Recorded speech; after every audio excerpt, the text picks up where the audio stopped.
हाँ जी, नमस्कार। कैसे हैं सब लोग?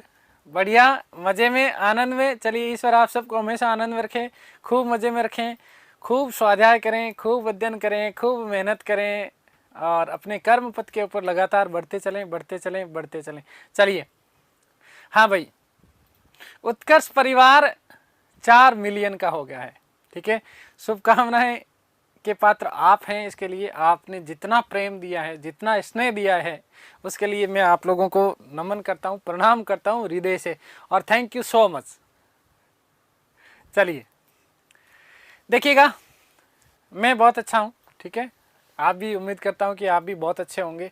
मस्ती से, मज़े से आप जो है अध्ययन कर रहे होंगे, अपना स्वाध्याय कर रहे होंगे। ठीक है, कल हम बात कर रहे थे बलबन की। बिना कोई जो है समय गंवाए सीधे सीधे टॉपिक पे आ रहा हूँ।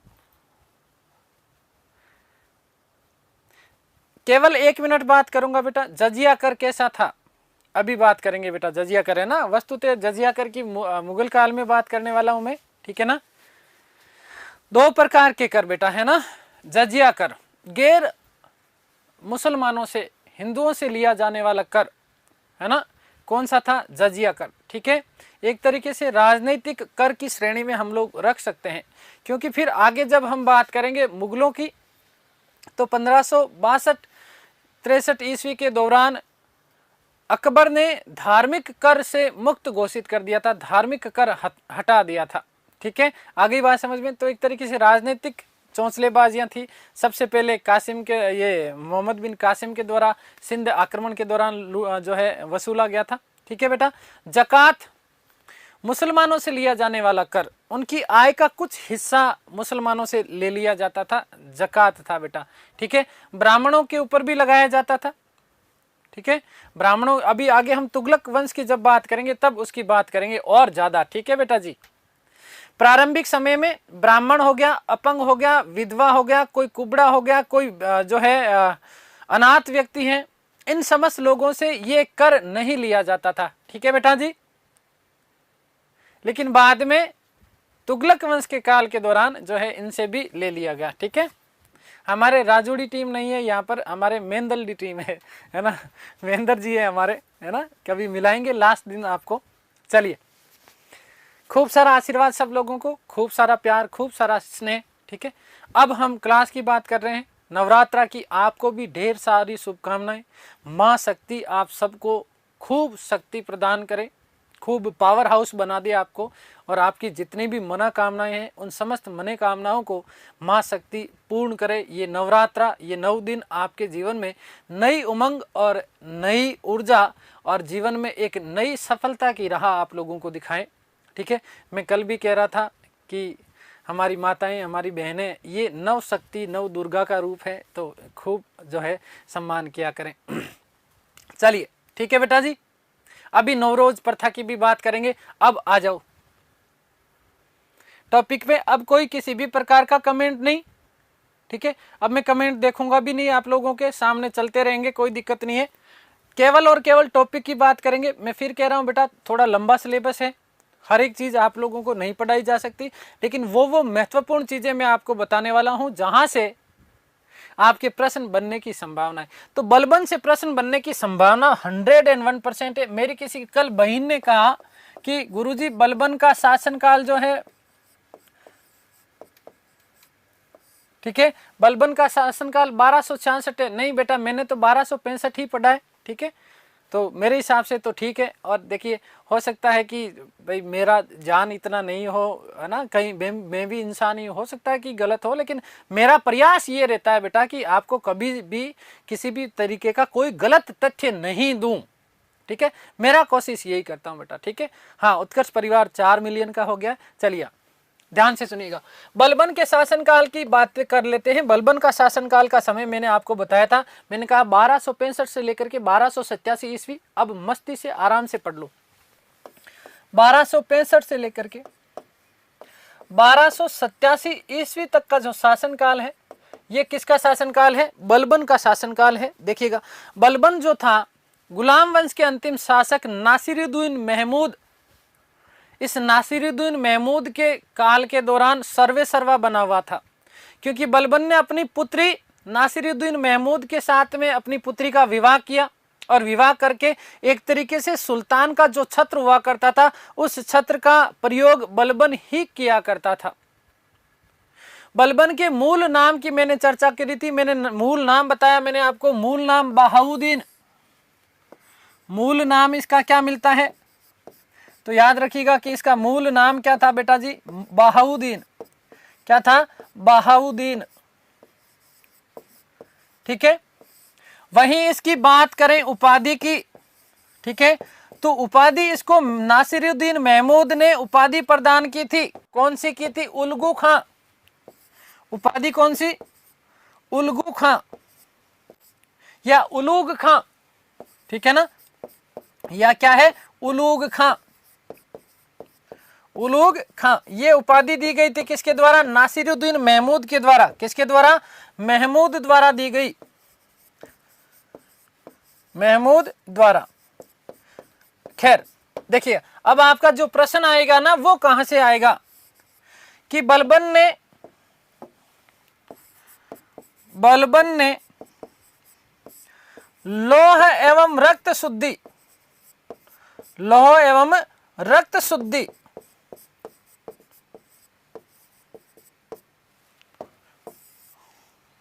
लौह एवं रक्त शुद्धि की नीति अपनाई, शुद्धि की नीति अपनाई।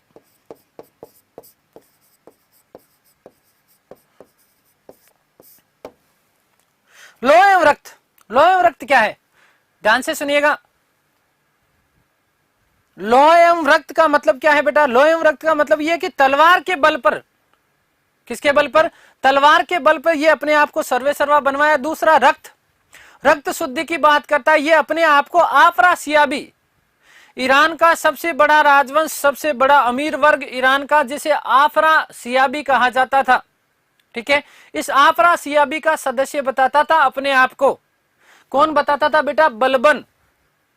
और यहां पर एक बर्नी ने एक कथन लिखा है, वो कहता है कि बलबन ने एक बात कहता था कि जब जब मैं किसी शूद्र व्यक्ति को देखता हूं या हीन व्यक्ति को देखता हूं, दरिद्र व्यक्ति को देखता हूं, तो मेरे शरीर की प्रत्येक नाड़ी में क्रोध भर जाता है।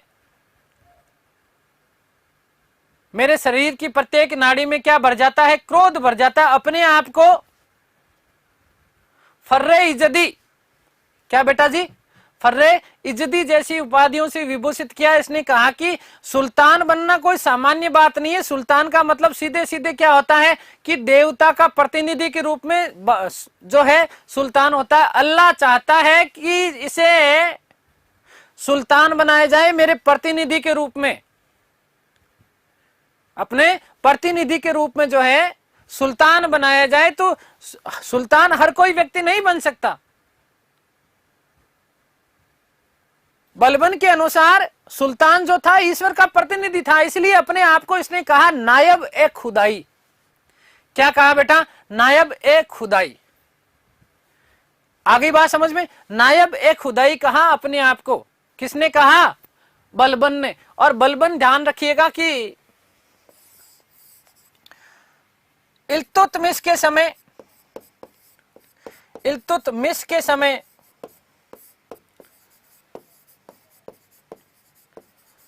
गुलाम दल, गुलाम चालीसा जिसे तुर्कान चहलगानी कहा गया था, गुलाम चालीसा का सदस्य था। किसका सदस्य था? गुलाम चालीसा का सदस्य था। इसके अनुसार या बलबन के अनुसार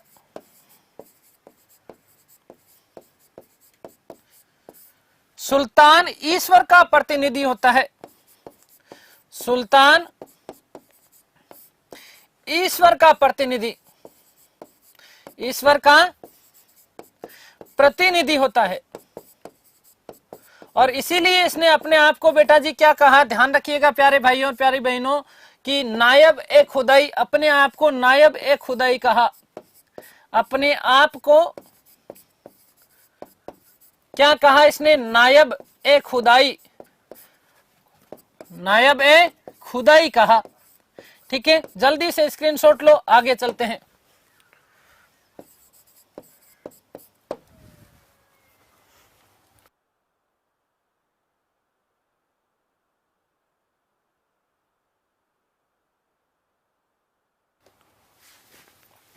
ठीक है, बलबन अपने आप को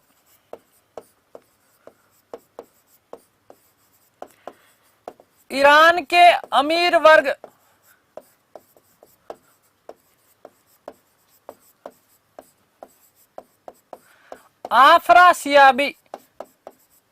आफरासियाबी का सदस्य मानता था, आफरासियाबी का वंशज मानता था, आफरासियाबी वंश का मानता था।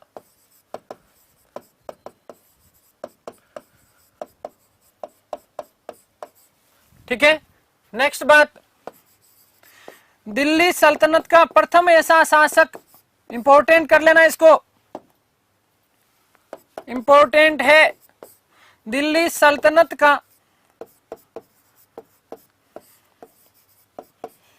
प्रथम शासक जिसने अपने आप को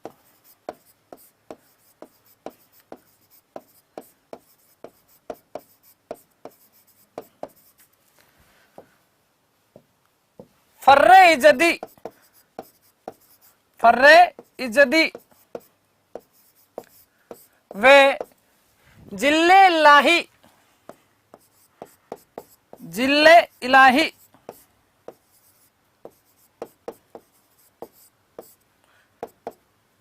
कहा। क्या मतलब होता है? ईश्वर का रूप। मतलब क्या होता है बेटा जी? ईश्वर का रूप। मोस्ट इंपोर्टेंट ध्यान रखना बेटा, मध्यकालीन भारत का प्रथम ऐसा शासक है जिसने अपने आप को जिले इलाई कहा। क्या कहा? जिले इलाई या फर्रे इज्जदी। क्या कहा? फर्रे इज्जदी का मतलब होता है देवीय प्रकाश। फर्रे इज्जदी का मतलब क्या होता है बेटा? देवीय प्रकाश। और जिले इलाई का मतलब क्या है? ईश्वर का जो स्वरूप। आगे बात समझ में क्लियर है ना? ध्यान रखिएगा इस चीज को। ऐसा प्रथम शासक है, बाद में यही चीज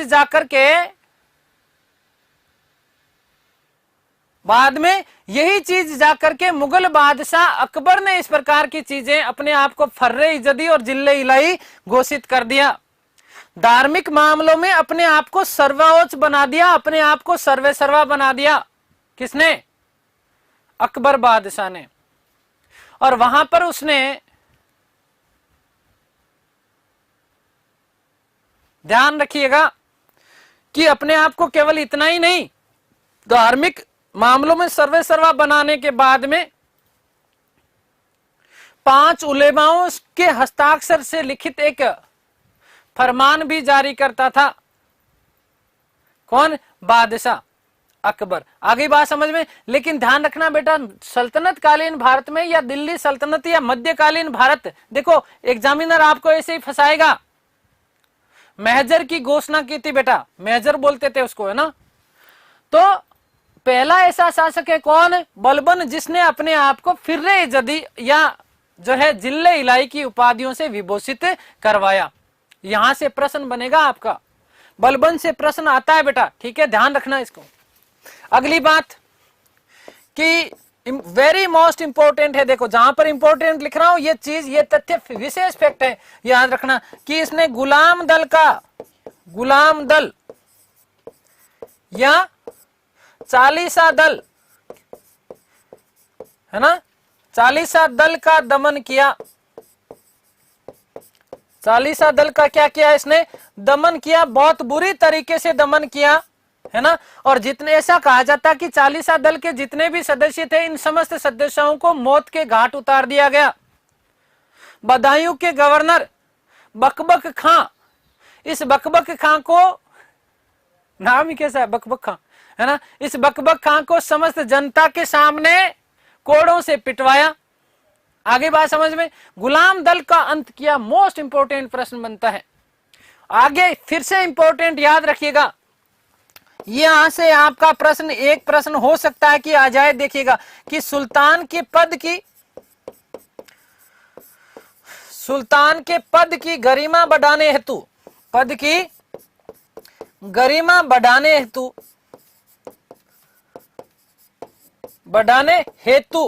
क्या काम किए? ध्यान से सुनना बेटा। दो नई प्रथाएं प्रारंभ की। कौन कौन सी दो प्रथाएं प्रारंभ की? यहां से प्रश्न आपका आएगा, 101% प्रश्न बनने की संभावना है, तो बहुत ध्यान से सुनना। दो नई प्रथाएं कौन कौन सी? एक तो सिजदा, एक क्या है? सिजदा, और दूसरा क्या है? पाबोस। क्या है? पाबोस। सिजदा और पाबोस का केवल मतलब समझ लो आपसे, हालांकि कोई पूछेगा नहीं, लेकिन फिर भी सुन लो बेटा। सिजदा का मतलब होता है कि घुटनों के बल पे बैठ करके बादशाह को यूं करना, आप मेरे लिए बादशाह है, मैं आपको सिजदा करता हूं। आगे बात समझ में। और पाबोस का मतलब पेट के बल लेट करके सुल्तान के पैरों को चूमना, सुल्तान के पैरों को चूमना क्या कहलाता था? पाबोस।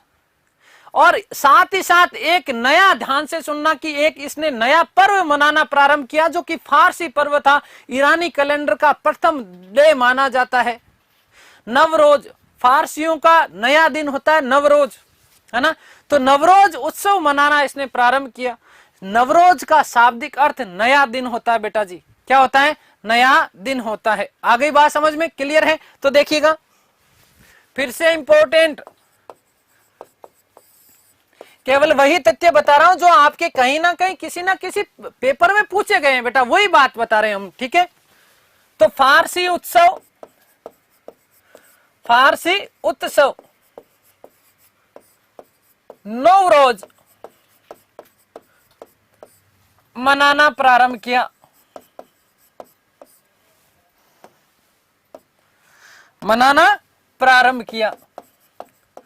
नवरोज का शाब्दिक अर्थ क्या होता है? नया दिन। ईरानी कैलेंडर का पहला दिन होता है, ईरानी कैलेंडर का पहला दिन है ये। फारसी उत्सव है कौन सा? नवरोज, है ना। ईरानी नव वर्ष है ये। क्या है बेटा? ईरानी नव वर्ष है ये, ईरानी नव वर्ष। आगे बात समझ में क्लियर हो गया ना? यहां तक किसी ना, अरे भाई महिपाल भाई धन्यवाद आपको। यहां तक किसी भी तरीके का दिक्कत नहीं होना चाहिए, ध्यान से सुनिएगा। आगे हम बात करते हैं, देखिएगा, फिर से इंपॉर्टेंट फैक्ट बता रहा हूं आपको कि क्या किया इसने। पहले सुन लो, फिर मैं आपको बताता हूं महत्वपूर्ण कार्य क्या क्या किए इसने, ठीक है। ध्यान से सुनना, आगे की बहुत महत्वपूर्ण बात है, ध्यान से सुनो। महत्वपूर्ण बात क्या है कि जितने भी वृद्ध सैनिक थे, इन वृद्ध सैनिकों को उसने घर बैठ करके जो है वेतन देना प्रारंभ कर दिया। उनको कहा कि भाई आप देखो बूढ़े आदमी हो, है ना, आप आराम से पढ़ो। बेटी भाई मेरे अभी इतना डिटेल में पढ़ा रहा हूं, बहुत है ये। स्क्रीनशॉट लेना है, ले लो भाई, ले।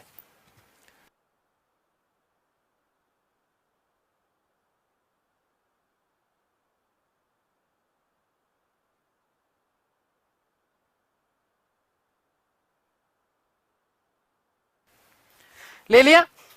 तो एक तो इसने क्या किया कि वृद्ध और अयोग्य सैनिकों को पेंशन देकर के सेवा मुक्त कर दिया।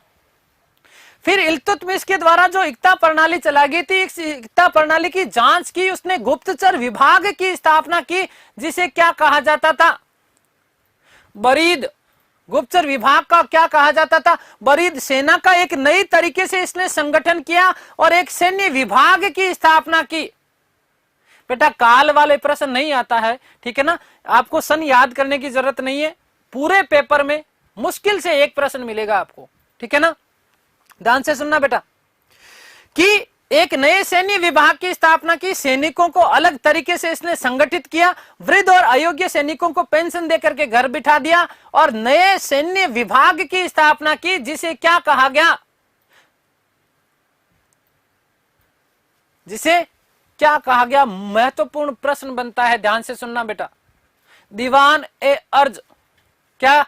दीवान ए अर्ज नामक सैन्य विभाग की इसने क्या की? स्थापना की। एक गुप्तचर विभाग की भी इसने क्या की? जिसे क्या कहा जाता था? दीवान ए बरीद या बरीद। आगे बात समझ में क्लियर है? चलिए बेटा, कि वृद्ध व अयोग्य सैनिक, वृद्ध व अयोग्य सैनिकों को पेंशन देकर के सेवा मुक्त किया, पेंशन देकर सेवा मुक्त किया, मुक्त किया, ठीक है। और एक नए सैन्य विभाग की स्थापना की, सैन्य विभाग की स्थापना की,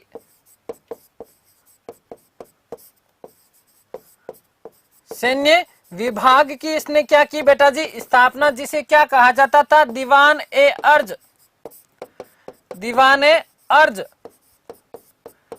ठीक है। अर्जी लगानी है, ठीक है। आगे बात समझ में क्लियर है। आगे याद रखिएगा कि गुप्तचर विभाग की स्थापना की, किसकी, गुप्तचर विभाग, गुप्तचर विभाग की स्थापना की, और इसका नाम क्या था, दीवान ए बरीद। यहां से प्रश्न आ सकता भाई, दीवान ए बरीद, दीवान ए बरीद की स्थापना की, ठीक है। जल्दी से स्क्रीनशॉट लो, आगे चलते हैं।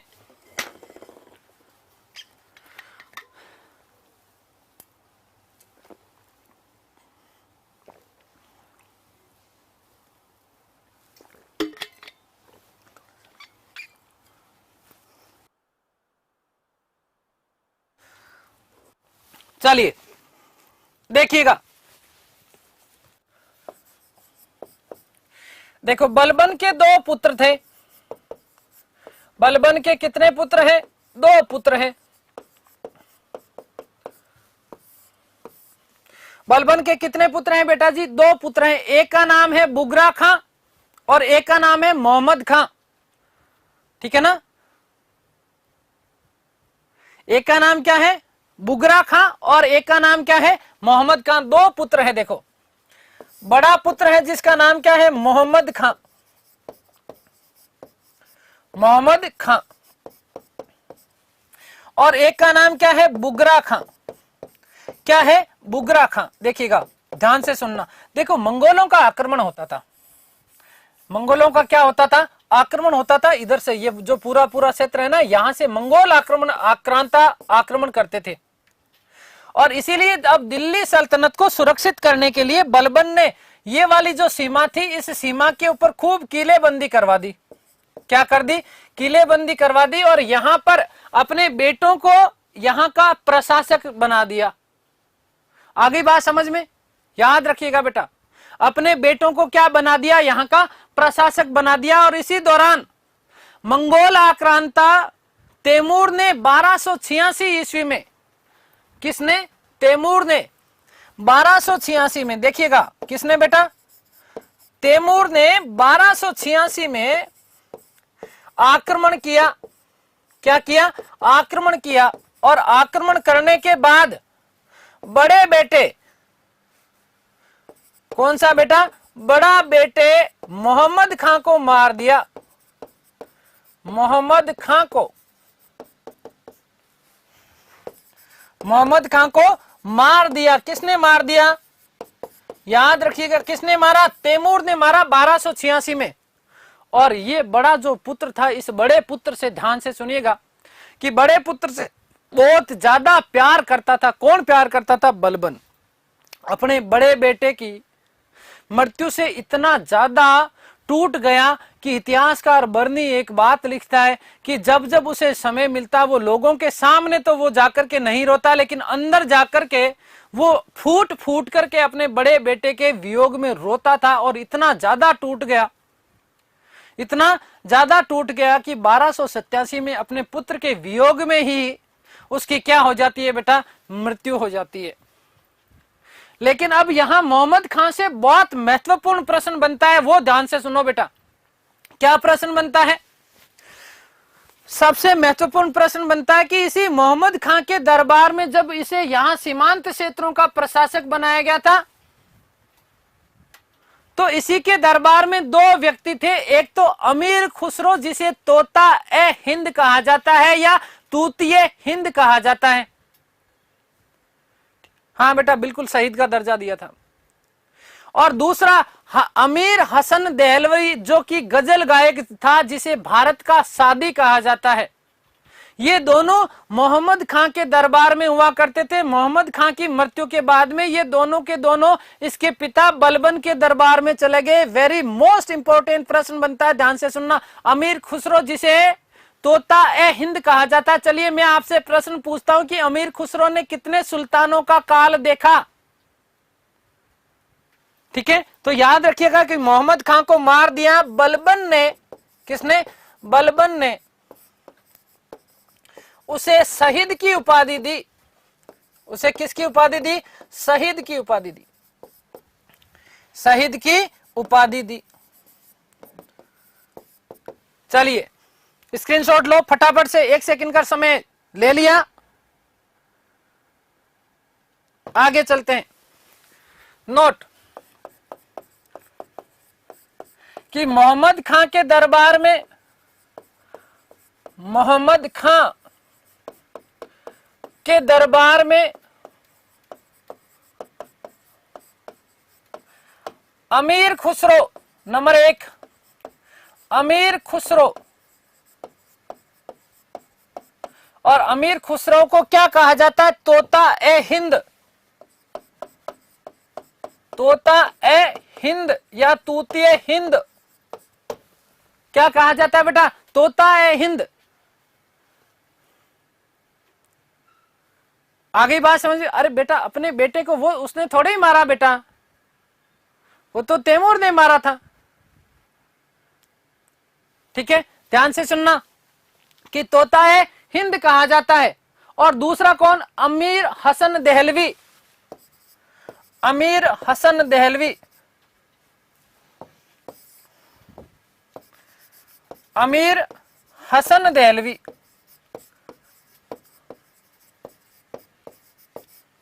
ये क्या थे? गजल गायक थे। क्या थे बेटा? गजल गायक थे, जिसे भारत का सादी कहा जाता है। भारत का मोस्ट इंपोर्टेंट प्रश्न बनता है, सादी कहा जाता है। याद रखिएगा कि यह दोनों मोहम्मद की मृत्यु के बाद, मोहम्मद की मृत्यु के बाद बलबन के दरबार में चले गए। बलबन के पास चले गए, के पास चले गए। ठीक है, हो गई बात क्लियर?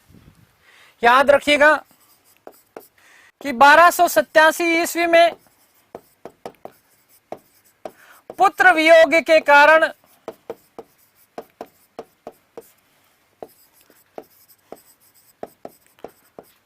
बलबन की मृत्यु हो गई। बलबन की मृत्यु हो गई। बलबन की भी क्या हो जाती है? मृत्यु हो जाती है। जल्दी से स्क्रीनशॉट लो, खत्म है आपका कहानी। आगे थोड़ी सी बस 2 मिनट बात करूंगा, फिर अपन सीधे सीधे खिलजी वंश पढ़ेंगे।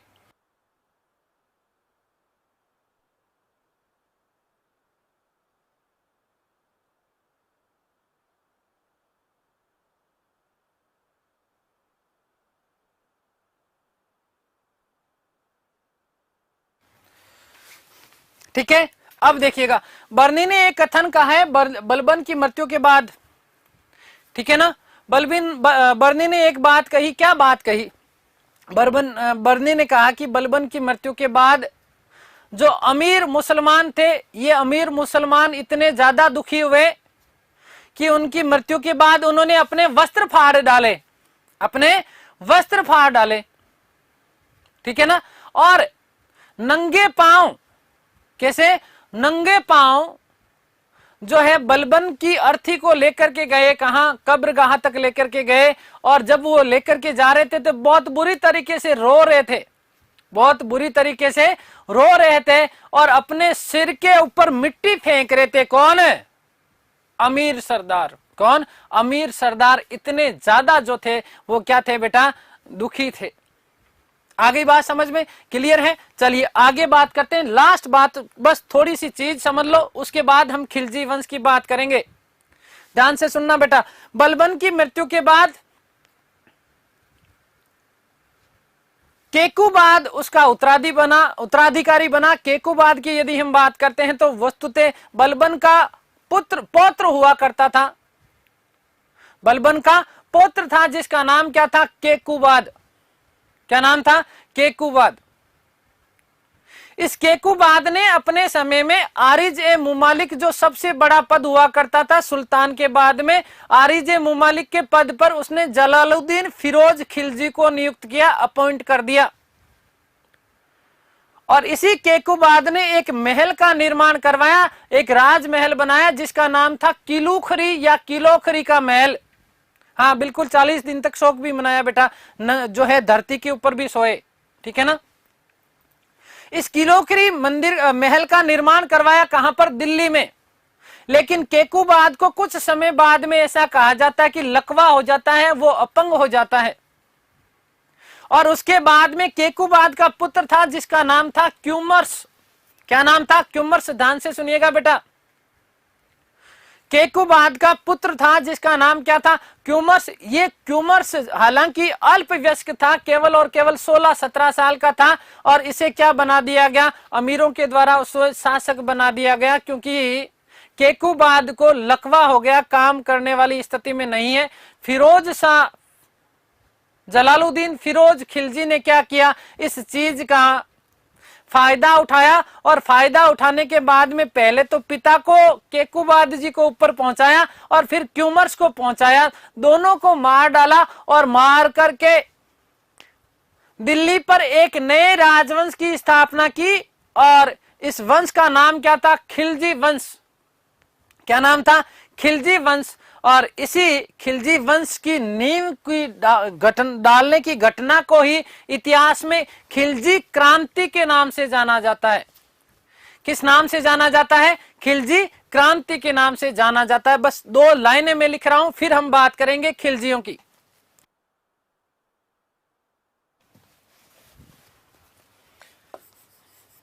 कि बलबन की मृत्यु के बाद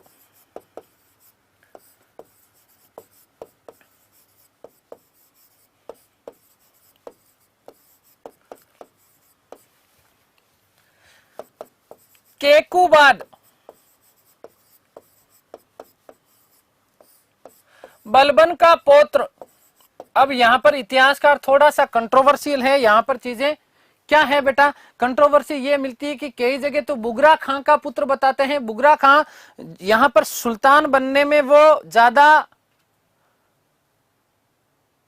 ऐसा नहीं सोचता था, वो सुल्तान बनना नहीं चाहता था, इसलिए वो जो यहां पर जो सीमांत प्रशासक थे, सुमन और सुमाना, वहां पर वहीं का प्रशासन संभाल करके वो खुश रहता था। कौन?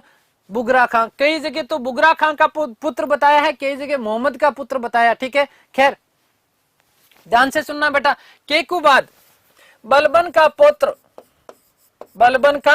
पौत्र शासक बना, और इसने केकुबाद ने क्या? किलूखरी महल का निर्माण, किलूखरी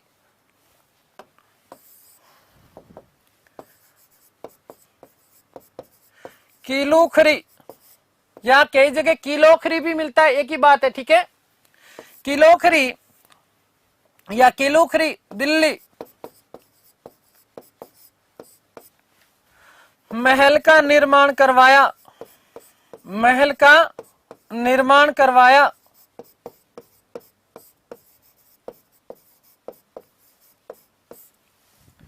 ऐसा कहा जाता कि बहुत ज्यादा शराब पीता था, इसलिए इसको लकवा हो गया, ठीक है ना। कुछ समय बाद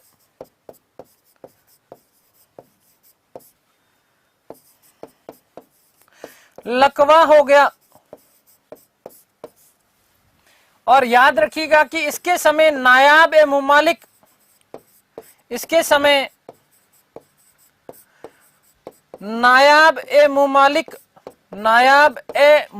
के पद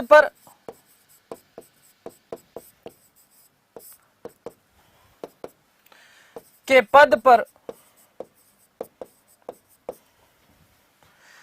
जलालुद्दीन फिरोज खिलजी, जलालुद्दीन फिरोज खिलजी था।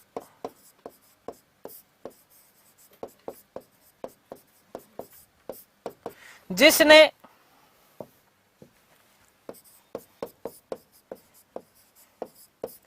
केकूबाद वे उसके पुत्र क्यूमर्स की हत्या कर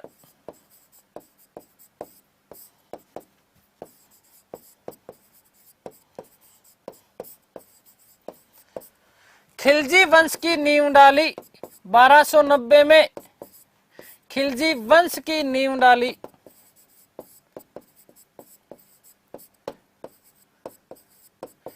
ठीक है बेटा जी, चलिए स्क्रीनशॉट लो, आगे चलते हैं।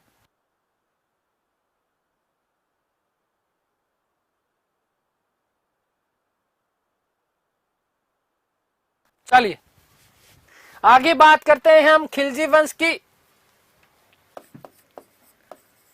तो खिलजियों का समय तो ज्यादा नहीं है, ठीक है ना, खिलजियों का ज्यादा समय नहीं है, केवल 1290 से लेकर के 1320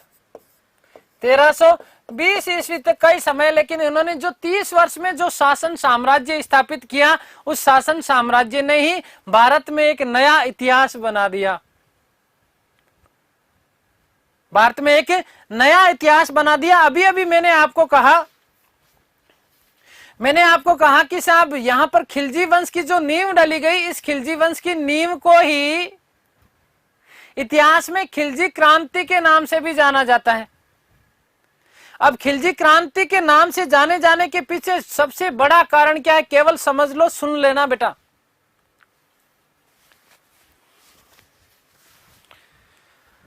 पहली बात कि बलबन का जो राजत्व का सिद्धांत था, जो लौह एवं रक्त शुद्धि की बात थी, इस लौह एवं रक्त शुद्धि को इसने पूर्णतः बलबन के राजत्व के सिद्धांत को समाप्त कर दिया।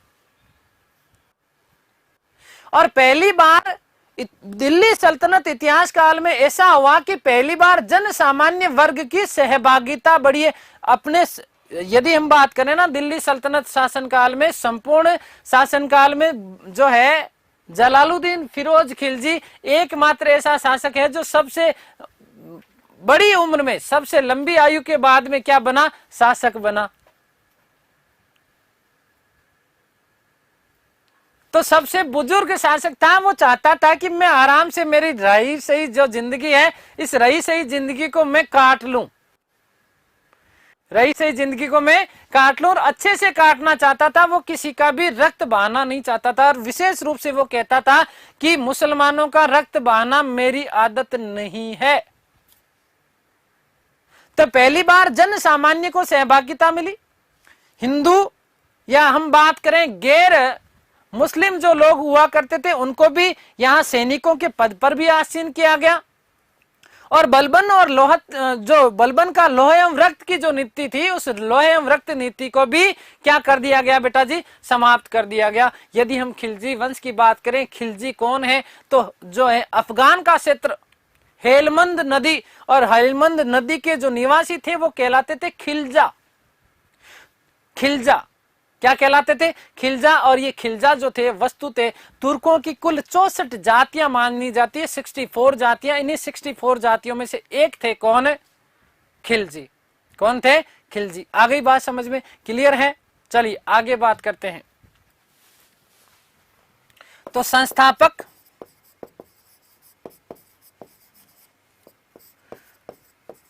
जलालुद्दीन फिरोज खिलजी, फिरोज खिलजी। संस्थापक कौन है, जलालुद्दीन फिरोज खिलजी। फिरोज खिलजी का लंबा शासनकाल नहीं है, 1290 से लेकर के 1296 तक का जो समय है वही है, 1296 ईस्वी। ज्यादा लंबा टिका ही नहीं, ज्यादा लंबा टिका ही नहीं। अब नहीं टिकने के पीछे कारण क्या था, नहीं टिकने के पीछे कारण इसी का भतीजा और इसी का दामाद अलाउद्दीन खिलजी। महत्वपूर्ण बातें बता रहा हूं, ध्यान से सुनना बेटा, कि जलालुद्दीन फिरोज खिलजी ने अपने भतीजे अलाउद्दीन खिलजी को क्या किया, दक्षिण भारत के अभियान पर भेजा। कहां पर भेजा? दक्षिण भारत के अभियान पर भेजा, जहां उसने देवगिरी के ऊपर आक्रमण किया। वेरी मोस्ट इंपॉर्टेंट प्रश्न बनता है आपका कि दक्षिण भारत अभियान करने वाला उत्तर भारत का प्रथम शासक कौन था? तो प्रथम शासक कौन था? अलाउद्दीन खिलजी, जिसने देवगिरी के ऊपर क्या किया था? आक्रमण किया। वहां के शासक रामचंद्र यादव को पराजित किया। किसको पराजित किया? रामचंद्र यादव को पराजित किया। और पराजित करने के बाद ऐसा कहा जाता है कि उसको अथाह धन संपदा मिली, अथाह धन संपदा मिली। इसमें से पूरा का पूरा धन जलालुद्दीन फिरोज खिलजी को उसने दिया नहीं। उसे लगा कि जब मेरे पास इतना धन आ गया है तो क्यों ना अब मैं ही शासक बन जाऊं, क्यों ना अब मैं ही शासक बन जाऊं। और इसीलिए दोनों के बीच में थोड़ा सा संघर्ष प्रारंभ होता है। 1296 में कई साम दाम दंड भेद वाली स्थितियां होती है। और इसी का भतीजा अलाउद्दीन खिलजी, भतीजा और दामाद दोनों है, ध्यान रखना। अलाउद्दीन खिलजी ने जलालुद्दीन फिरोज खिलजी की क्या कर दी? हत्या कर दी और खुद शासक बन जाता है। खुद क्या बन जाता है? शासक बन जाता है। तो याद रखिएगा कि हम बात करने वाले हैं जलालुद्दीन फिरोज खिलजी के बारे में। ठीक है, देखिएगा कि सबसे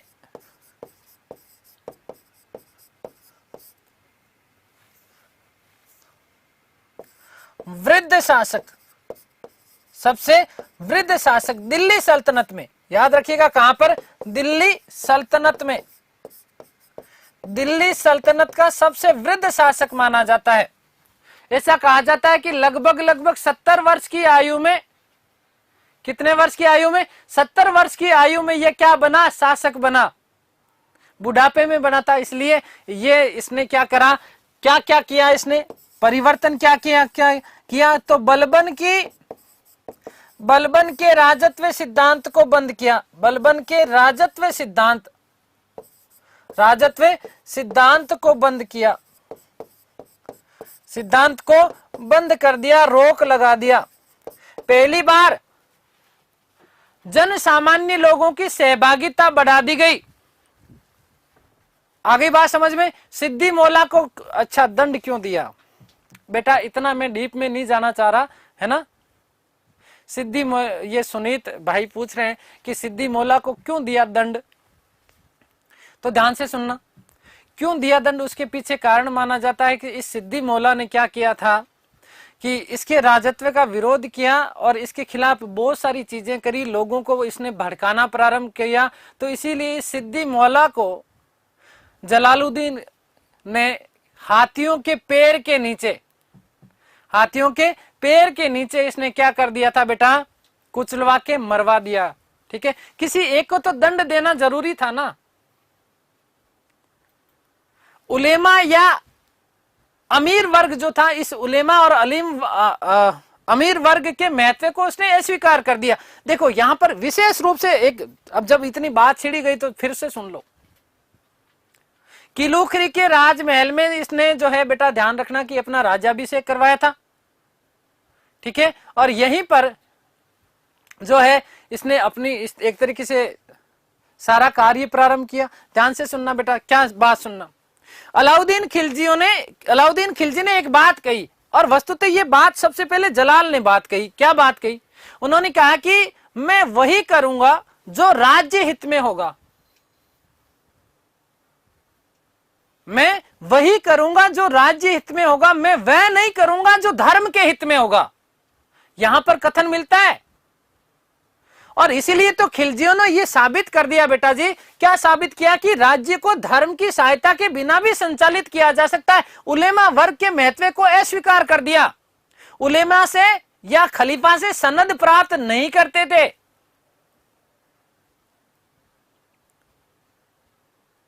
खलीफा से सनद प्राप्त नहीं करते थे। और दिल्ली सल्तनत का जो विस्तार है इसके काल में सुदूर दक्षिण भाग तक हो गया। ठीक है, तो एक तो बलबन के राजत्व सिद्धांत को बंद किया, और उलेमा वर्ग, कौन सा बेटा, उलेमा वर्ग के जो है उलेमा वर्ग के अस्तित्व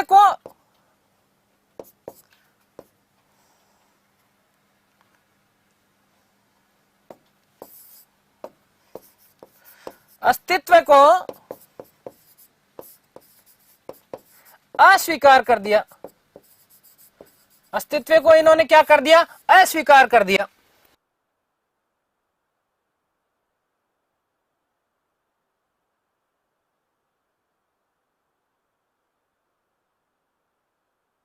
स्क्रीनशॉट ले लो जल्दी से।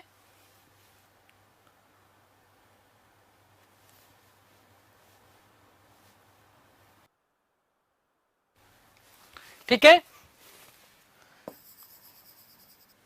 ये याद रखिएगा कि पहली बार जन सामान्य वर्ग को भी इसमें यहां पर क्या कर लिया जी बेटा जी, शामिल कर लिया। ठीक है, इस लकी आचार्य को ब्लॉक कराऊं बेटा, है राहुल गांधी की शादी कब होगी, बड़ी चिंता है।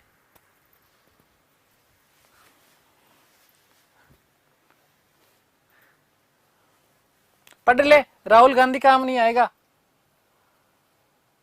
घर वाले लात लगाएंगे जब असफल हो जाएगा। तो राहुल गांधी खुद की शादी हो गई, चिंता करे उसकी, नहीं तो शादी नहीं होगी तो कोई लड़की नहीं देने वाला, है ना। राहुल गांधी की शादी कब होगी, कैसे कैसे बातें करते हो, राम जाने। चलिए, फिरोज खिलजी के बारे में बात कर रहे थे। देखो बेटा ध्यान से सुनना कि अपना राज्याभिषेक कहां करवाया, किलूखरी महल दिल्ली के समीप, और इसे क्या बनाया, राजधानी। अपना राज्याभिषेक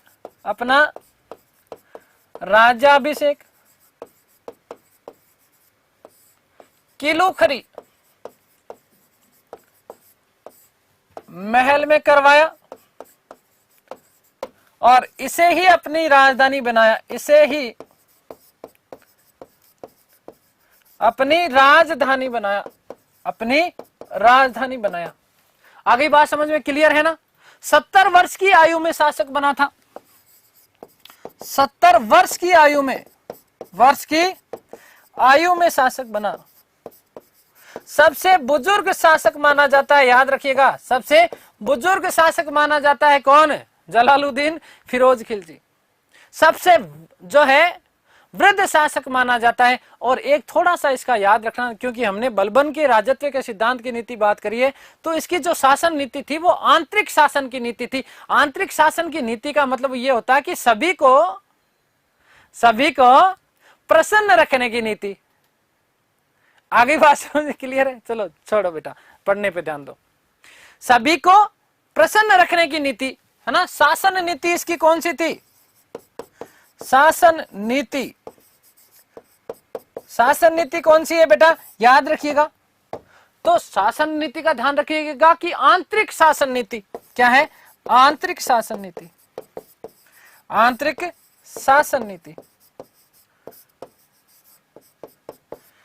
क्या है, सभी को प्रसन्न रखने की नीति थी, सभी को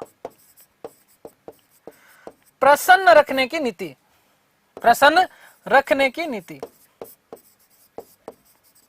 बलबन ने जहां लौ एवं रक्त की नीति अपनाई, वहीं इसने क्या करी बेटा, सभी को प्रसन्न रखने की जो है नीति अपनाई। इसी के शासनकाल के दौरान देखो ऐसा कहा जाता है कि सबसे पहले एक व्यक्ति था जो गुलाम वंश से संबंधित था, जिसका नाम था मलिक छज्जू। इस मलिक छज्जू ने क्या कर दिया था, विद्रोह कर दिया था।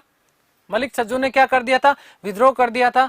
परंतु इस विद्रोह को दबाने के लिए अलाउद्दीन खिलजी को भेजा गया। केवल ध्यान से सुनना बेटा, अलाउद्दीन खिलजी ने मलिक छज्जू के ऊपर ऐसा छज्जा गिराया कि भाई साहब बहुत बुरी तरीके से पराजित किया, और पराजित करने के बाद में उसको बंदी बना करके, क्या चीज, बंदी बना करके जलालुद्दीन खिलजी के सामने प्रस्तुत किया। लेकिन जलालुद्दीन खिलजी ने क्या करा, उसको माफ कर दिया। क्योंकि मैंने कहा ना कि जलालुद्दीन खिलजी एक बात बोलता था कि मुसलमानों का रक्त बहाना मेरी नीति में नहीं है। और वहीं से पहली बार जलालुद्दीन खिलजी ने अलाउद्दीन खिलजी को मनिकपुर का सूबेदार नियुक्त किया था, और अपनी पुत्री का उसके साथ में क्या कर दिया था, विवाह कर दिया था। याद रखिएगा कि अलाउद्दीन खिलजी, एक लिख दूं मैं, एक से समझ जाओगे ना, अलाउद्दीन खिलजी एक, ठीक है। याद रखिएगा कि जलालुद्दीन का भतीजा व दामाद, भतीजा प्लस दामाद ने मलिक छज्जू को पराजित किया।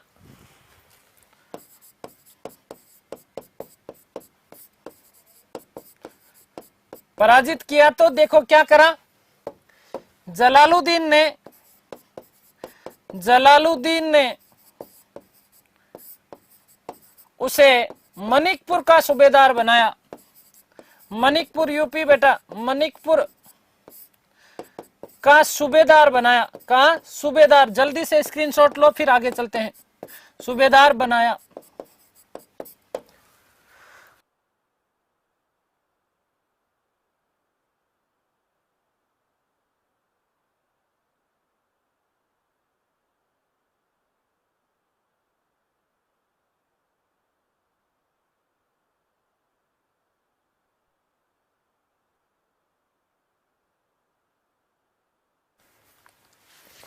ठीक है, आगे बात समझ में क्लियर है?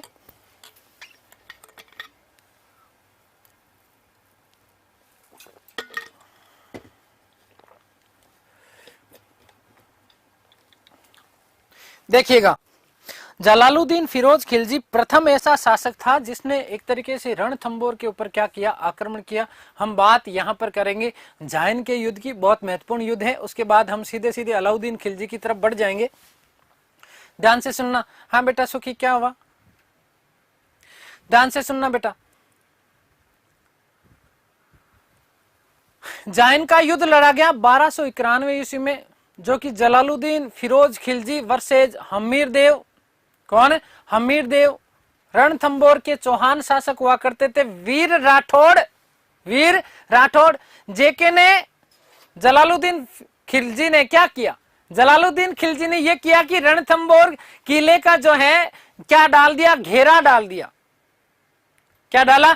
घेरा डाला। कई समय तक यहां घेरा पड़ा रहा और अंत में स्थिति यह हुई कि जलालुद्दीन फिरोज खिलजी को राणा हमीर देव ने इतना मारा, मार के सुझा दिया। भाई साहब क्या कर दिया? मार के सुझा दिया। हमीर देव ने जेके को क्या कर दिया? जेके बोल दूं मैं, समझ जाओगे ना बेटा। जेके को क्या कर दिया? पराजित कर दिया।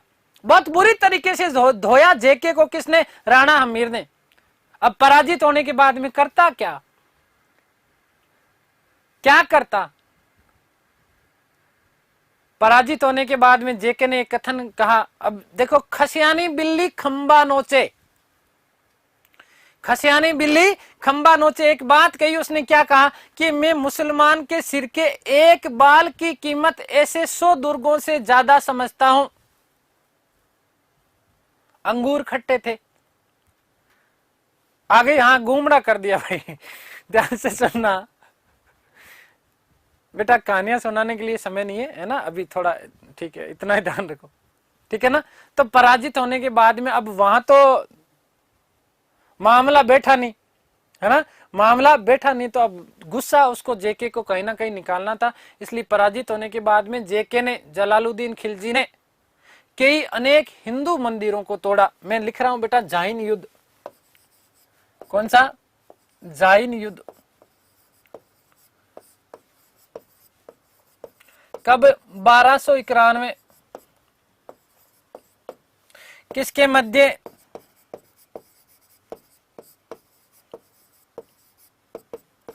तो जेके लिख दूं मैं, जेके समझ जाओगे ना। अब जेके वर्सेज हमीर देव।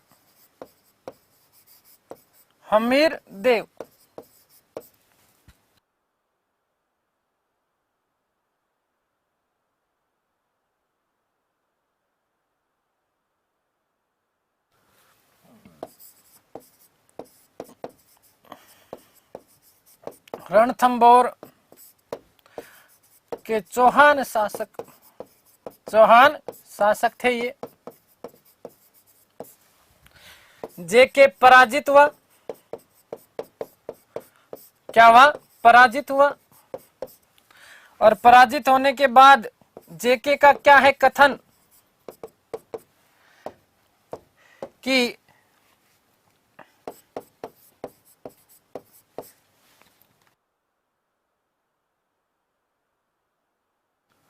मैं मुसलमान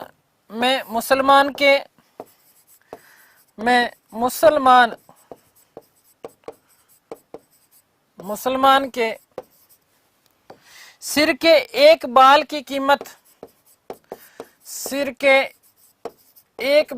कीमत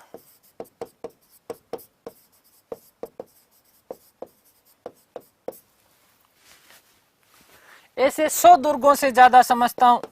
ऐसे 100 दुर्गों से ज्यादा समझता हूं।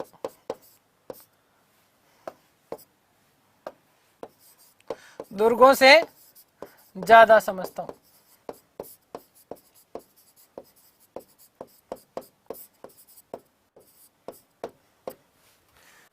याद रखिएगा कि जेके ने अनेक हिंदू मंदिर तोड़े। जल्दी से स्क्रीनशॉट लो बेटा, आगे चलते हैं।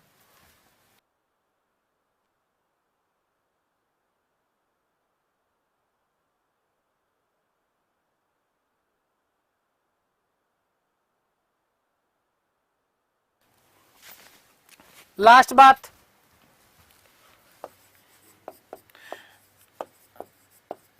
देवगिरी आक्रमण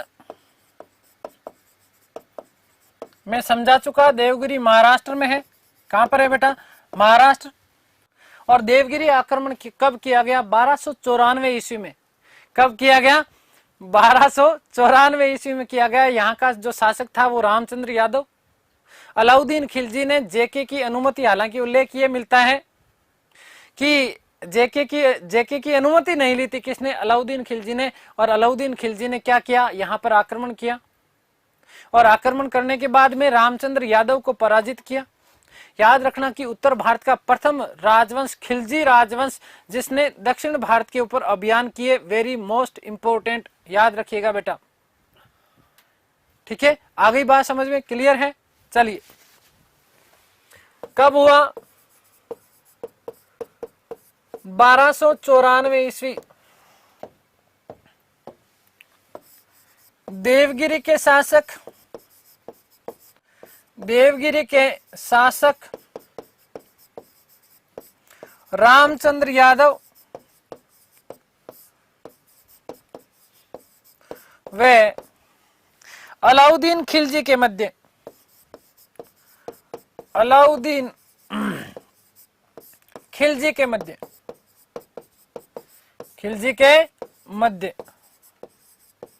ठीक है। रामचंद्र यादव इसमें क्या हुए? पराजित हुए। अलाउद्दीन खिलजी ने खूब धन लूटा, अथाह खूब, ठीक है ना, अथाह लिख दूं, अथाह धन लूटा।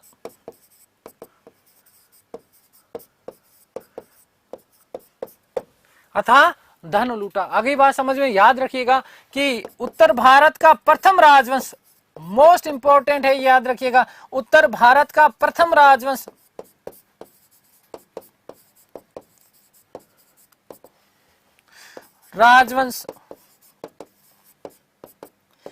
जिसने दक्षिण भारत अभियान किया, दक्षिण भारत पर आक्रमण किया। और व्यक्तिगत पूछ ले, नाम पूछ ले आपको कि व्यक्ति कौन था, तो अलाउद्दीन खिलजी। कौन था? अलाउद्दीन खिलजी। आगे बात समझ में क्लियर है बेटा जी? चलिए आगे बात करते हैं, ध्यान से सुनिएगा। मैंने आपको कहा बस लास्ट 2 मिनट खत्म, ठीक है, कि यहां से बेशुमार धन लूटा। अब धन लूटा तो जो है अलाउद्दीन खिलजी ने अपने साथ में रख लिया। तो यहां पर जलालुद्दीन फिरोज खिलजी के जितने भी सहयोगी व्यक्ति थे, इन सहयोगी व्यक्तियों ने क्या कहा बेटू जी? उन सहयोगी व्यक्तियों ने पत्र लिखा जलालुद्दीन फिरोज खिलजी को और पत्र लिख करके कहा कि अलाउद्दीन खिलजी विश्वासघाती है, इसके ऊपर विश्वास मत करो, मार दिया जाए। उसको क्या कर दिया जाए? मार दिया जाए। लेकिन जेके ने कहा नहीं, ये तो मेरा दामाद है, ये तो मेरा भतीजा है।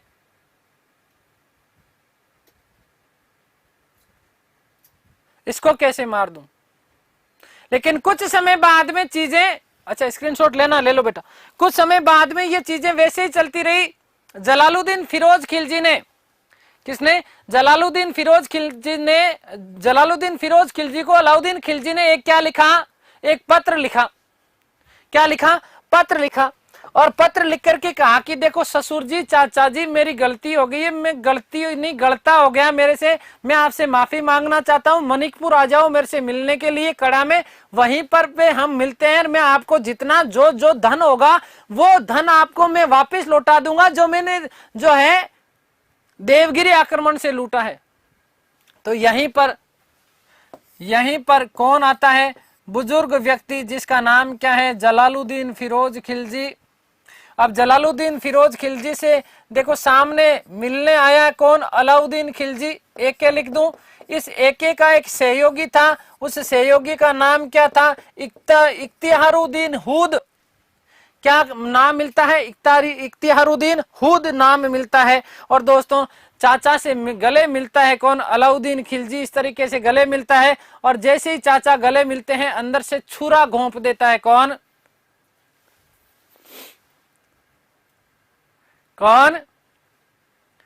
अलाउद्दीन खिलजी। और अलाउद्दीन खिलजी ने मार डाला अपने चाचा जिसका नाम क्या था? जलालुद्दीन फिरोज खिलजी। और मारने के बाद उसके पुत्र अरकली खां और उसके समस्त परिवार को भी क्या कर देता है? समाप्त कर देता है। जेके की विधवा पत्नी जिसका नाम मिलता है मलिका है जहान, क्या नाम मिलता है? मलिका है जहान ने अपने पुत्र कद्र खां को रुकनुद्दीन इब्राहिम के नाम से शासक बनाया, परंतु एके ने उसको भी मार दिया। यहाँ पर बर्नी का एक बेहद शानदार कथन आता है। क्या कथन आता है? केवल सुन लीजिएगा बेटा। क्या कथन आता है? कथन ये आता है कि शहीद सुल्तान के सिर से अभी रक्त टपक ही रहा था कि अलाउद्दीन खिलजी ने शाही चंदोबा अपने सिर पर धारण कर लिया और स्वयं को सुल्तान घोषित कर दिया। स्वयं को सुल्तान घोषित कर दिया। इस प्रकार से जो है अलाउद्दीन खिलजी क्या बन जाता है बेटा जी? शासक बन जाता है। क्या बन जाता है? शासक बन जाता है। और अलाउद्दीन खिलजी की सारी बातें पढ़ेंगे हम कल की क्लास में। ठीक है, आ गई बात समझ में? क्लियर है? आज किसी ने कोई फालतू कमेंट नहीं किए होंगे, मैंने ध्यान नहीं दिया। यदि किया है तो मैं बाद में देख करके उसको ब्लॉक करवा दूंगा, चिंता मत करना भाई। ठीक है, तो याद रखिएगा कि 1296 ईस्वी में 1296 ईस्वी में अलाउद्दीन खिलजी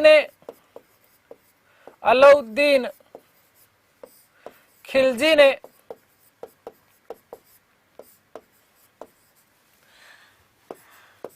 जेके को अपने सहयोगी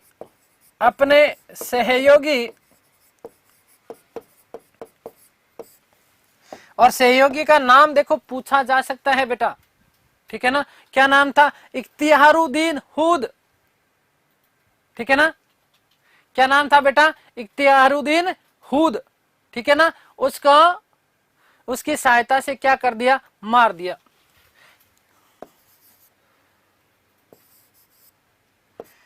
इख्तियारुद्दीन हुद की सहायता से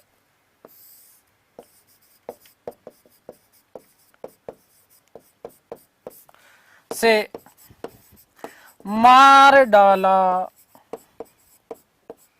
वे स्वयं सुल्तान बन गया, स्वयं सुल्तान बना। तो अगली कक्षा में हम बात करेंगे बेटा जी किसकी? अलाउद्दीन खिलजी की। मोस्ट इंपोर्टेंट प्रश्न है। अलाउद्दीन खिलजी से बहुत सारे प्रश्न आते हैं, है ना। तो हाँ, मैं क्लास के बाद में बेटा है ना सबके कमेंट देखता हूँ, किसने क्या कमेंट किया, तो सोच समझ करके ही है ना। मैं पहले ही कहता हूँ कि ये अपना परिवार है, इस परिवार का व्यवस्थापक मैं हूं, ठीक है। लाल महल बेटा बलबन ने बनवाया था, ठीक है ना। लाल महल, कमलेश मीना, लाल महल बलबन ने, ठीक है बेटा। आ गई बात समझ में। चलिए, और कोई प्रश्न है तो जल्दी से पूछ लो, क्लास समाप्त करते हैं।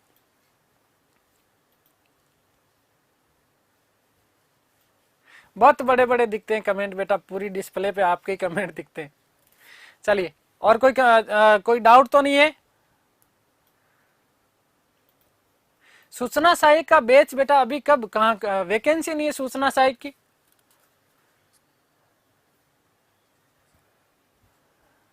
सुल्तानगढ़ी का मकबरा बेटा मैंने बता दिया ना, कल की क्लास में बताया था ना बेटा, देख लेना वापस। हाँ, एल्दोज भी गोरी का गुलाम था बेटा, बिल्कुल गोरी का गुलाम था और ऐबक का ससुर था। एल्दोज याल्दोज मिलता है, वस्तुतः नाम है ना। किसने पूछा था ये प्रश्न? दीन इलाही बेटा मुगल काल में पढ़ेंगे, है ना।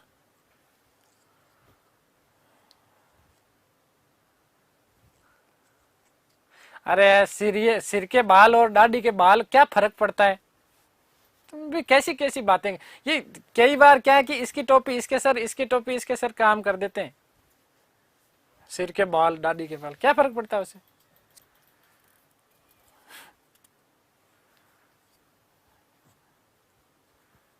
कल संडे है, परसों मिलेंगे सोमवार को, ठीक है। कुतुब मीनार किसने बनाया? अरे बता दिया, कुतुबुद्दीन ऐबक बेटा, है ना। प्रारंभ कुतुबुद्दीन ऐबक ने करवा दिया ना बेटा। सब स्टार्ट करेंगे, ठीक है। चलिए, और तो किसी को कोई समस्या नहीं है। आज भाई सैटरडे है, अंतिम दिन है, तो मैं ऐसा मैंने सोचा भाई आपसे पूछ लिया जाएगी। इन 7 दिन में कोई भी किसी भी तरह की समस्या, पटवारियों का भी ख्याल रखेंगे, सबका ख्याल रखेंगे, चिंता मत करो। बर्नी इतिहासकार था बेटा, है ना।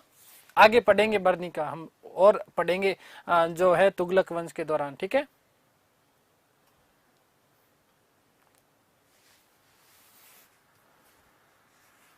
अरे भद्रा से नमस्कार, ठीक है भाई।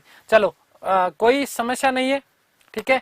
चलिए प्यारे साथियों, ईश्वर से प्रार्थना करता हूं कि आप सब स्वस्थ रहें, मस्त रहें, तंदुरुस्त रहें, आह्लादित और प्रसन्नचित रहें। इस सृष्टि की संपूर्ण खुशियां आपको और आपके परिवार को मिले। आप लोग जल्द से जल्द सफल हों, ये मेरी मनोकामना है, ये मेरी शुभकामनाएं हैं आप लोगों के लिए। मिलते हैं हमारी अगली कक्षा में, तब तक के लिए सभी को धन्यवाद, नमस्कार, thank you so much, thank you so much.